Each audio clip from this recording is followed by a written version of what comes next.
All right, hello. We are Team 12 for Ethics and Professionalism, and we are analyzing the video incident at Morales. His client was coming to him? He designed their plan. He designed exactly what we needed.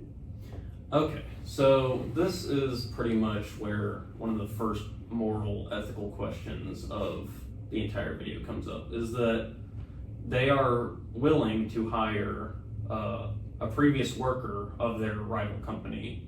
And there, as it says later in the video, there was no non-disclosure agreements to that he didn't sign, which seems like a boundary that got skipped in the ending of this engineer's tenure at the competing company. Yeah.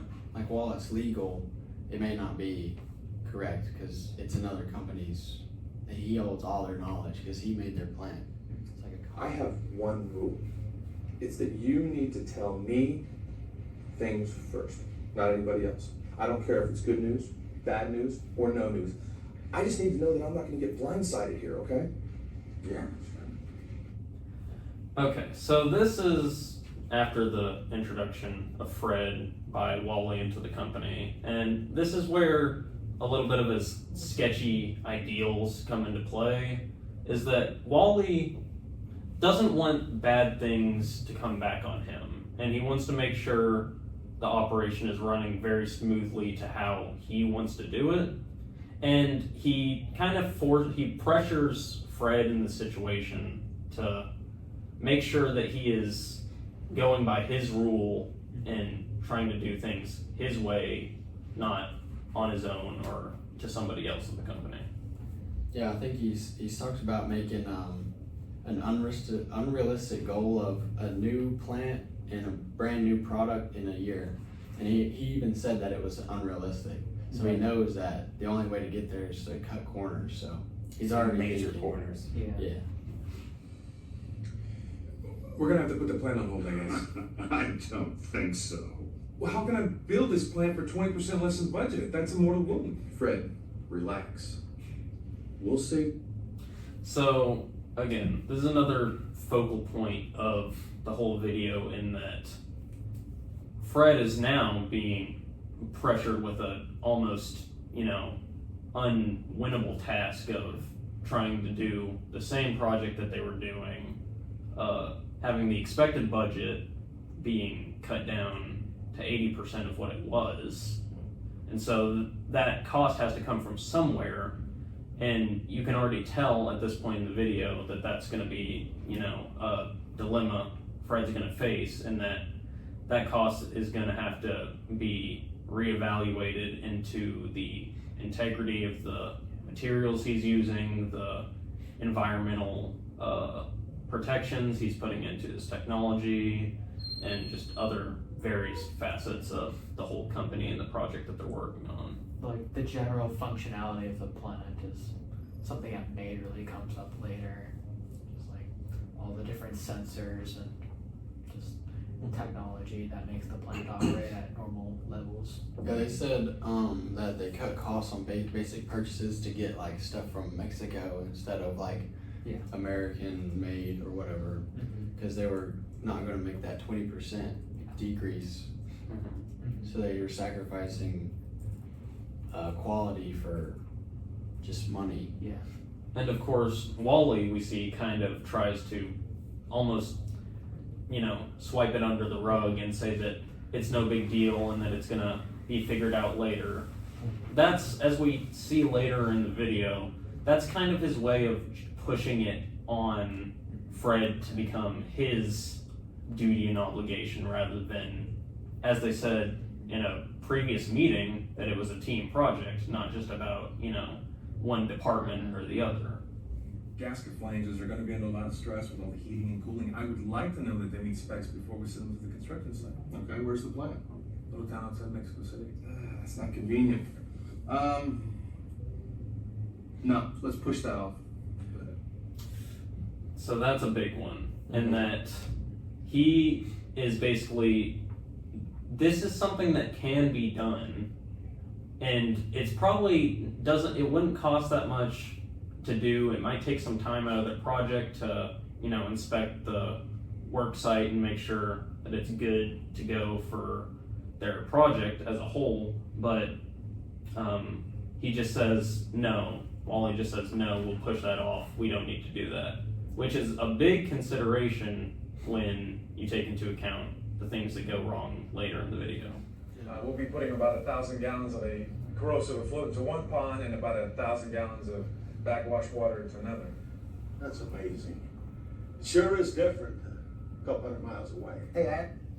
So there's a lot that happens in this section where he goes and meets with the other plant manufacturers, work for the company, and one of the first main parts is that he goes to inspect the sensors and the computer technology. They're telling him that that part of the project doesn't need to be, shorted money on. It needs to be the highest grade so that stuff won't fail and things won't go south.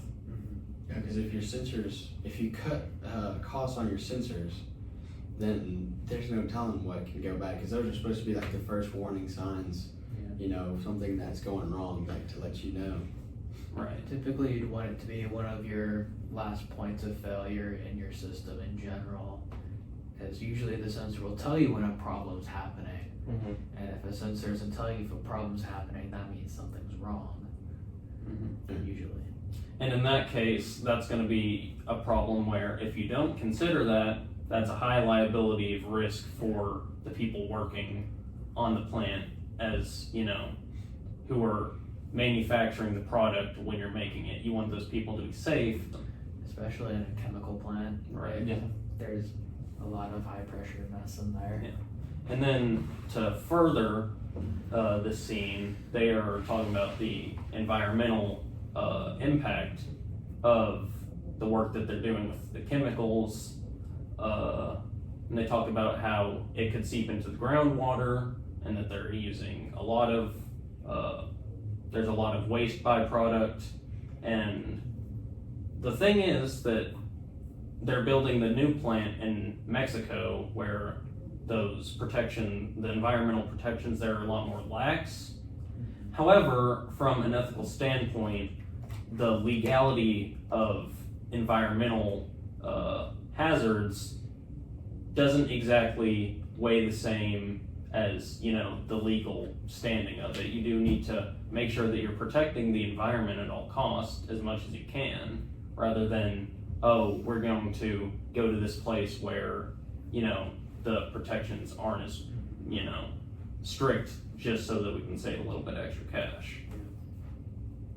So why am I being asked to bring you to a meeting with Chuck and Larry, the environmental guy? Why is this a surprise to me?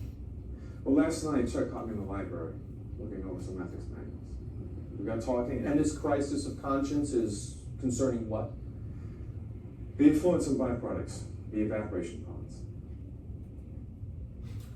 All right, so He broke the one rule. he broke the one rule that Wally told him about, which that rule is already, as we've discussed, not entirely moral in the workplace. He's pressuring him to run things his way, and in the previous scene we do see him talking to Chuck. He wants to make sure that his project is safe for the environment and make sure that it's doing the most that it can do for sustainability.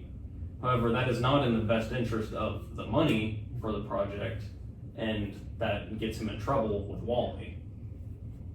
Yeah, I think his one rule should have been a warning sign at the beginning, because he's trying to put he's trying to use efficiency to make it all one rule to a complex problem.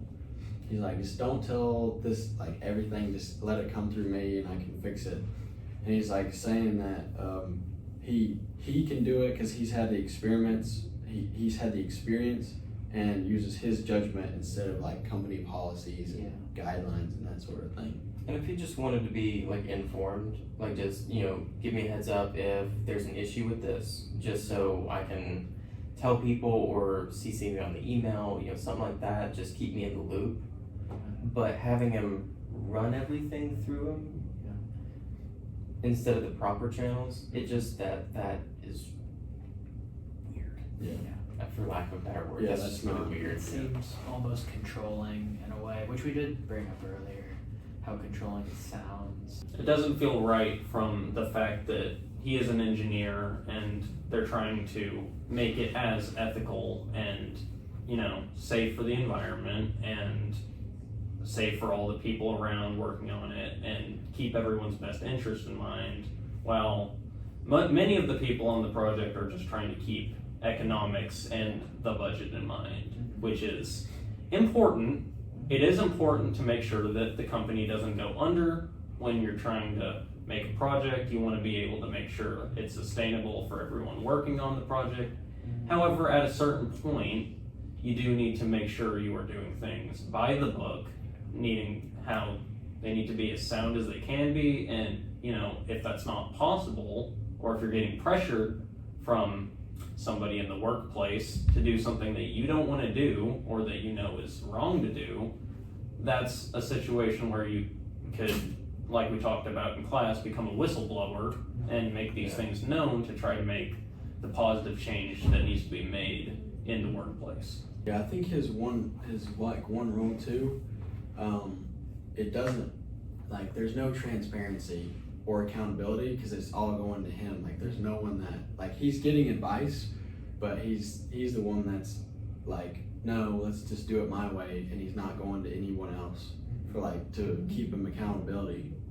Right, if it were tell me or keep me informed in addition to telling these other people, but instead he's routing all the information through himself. Right. We knew the couplings and flanges were right on the borderline for brittleness. That's why they're scheduled for replacement at regular intervals. Keep an eye on this. It's way too soon. You haven't run enough batches through here to start springing leaks yet. Manuel, ¿sabes qué viene con esto? So we see that there is faulty problems within the system. We see the leakage, we see the formula not being able to be produced efficiently and safely. It has to be done manually by the workers at the plant. So this is different than what they had initially planned. And really this is something that probably needs to be disclosed a lot sooner than it was to the people working on the plant. It needs to be known that there's hazards to this project, even though there really shouldn't be, because that should be something that is planned out before, ethically and safely. However, this project is just not going the way that people wanted it to. It's devolved into being about making sure that they're on budget rather than making sure they are ethically sound. Right, and about what Wally said, if you have a breach in a high pressure, high temperature system, you don't keep an eye on it, you shut it down and you fix it. Because there's your weak point, it's gonna blow up. Something bad is gonna happen. You don't just keep an eye on it, shut it down. Yeah, it's too late to just keep an eye on it. Yeah. And then also related to Wally, when Fred was talking about the sensors and how he was looking for a bug in the code, Wally made a lot of snarky comments about, oh, the sensors you chose were bad, we should have just stick with the old ones, which were more expensive, which made it seem like Fred made a bad decision, when really he was just following orders to get the budget down. Right. When he was basically forced to. He's forced to go down. Right. He's pressured into making the difficult choice that he thinks is going to be sound. However, he's then put liable when that choice doesn't end up working out.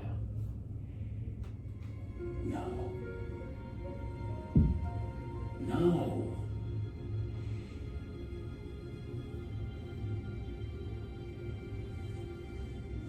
Wally, who was killed? Manuel Ortega's dead. And so, that's obviously the consequences of the poor planning, the poor management, everything that went wrong with this project. That can be the consequence, the loss of human life, which is obviously one of the main things you want to avoid when you're working on an engineering project. It's one of the main three things is to keep like the health of workers safe and like make sure you don't like break any laws. Mhm. Those are like the main two things. Right. And this is where, you know, Fred's main problem of the whole video comes to a head, where he did sign on, rather than saying anything to the public about what was happening with the project, he did sign off on the final project and gave it the go-ahead as a professional engineer that what they were doing was safe, what they were doing was sound in structure, you know, good for the environment and good for everyone involved. And obviously, as we see, that's not how it went. Hold paramount the safety, health, and welfare of the public. I think they sacrificed that plenty of times. In this, whenever there was that leak, they should have at least acknowledged that and then just stopped it, because it's only going to get worse from there. Yeah.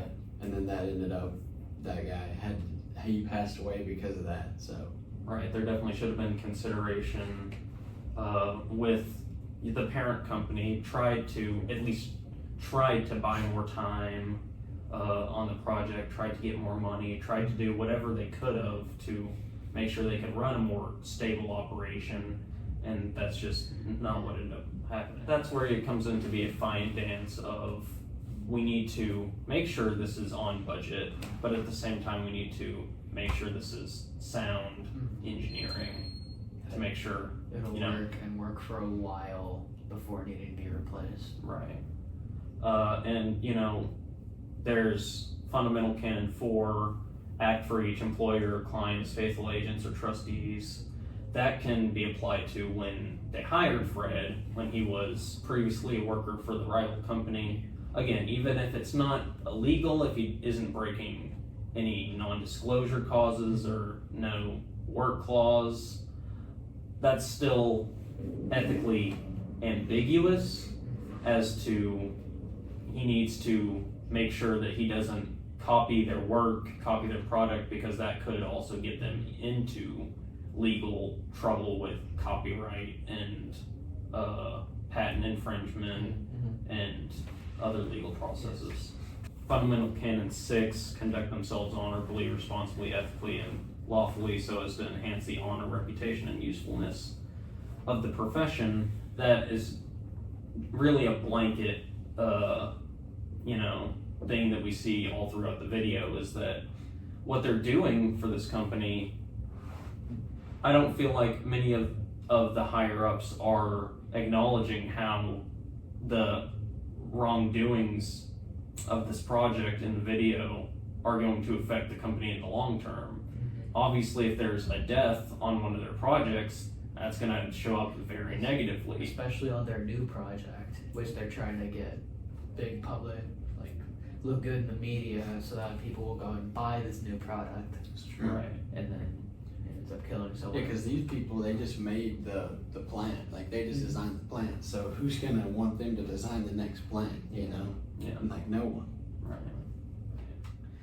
And as an engineer, you do have to do the best that you can do to make sure that you are, acting in the best interest of the public, acting in the best interest of the environment, within reason for how the company, because you still need to make an impact within the company to try to make positive change for the, environmental awareness. And, you can spread outreach with that within your company, that you can protest, different practices that they have and try to suggest changes to hopefully make sure that the future projects are safer, more sound in their engineering, and overall won't get you in legal trouble like the project in the video did. Yeah, and I think it's important to stay reasonably realistic, Because I mean, pretty much every project is gonna have budget cuts, it's gonna run over, you're gonna you're gonna spend more than you anticipated, there's gonna be a lot of issues, and you gotta kinda take that in stride and not let that compromise, those 6 principles. Right.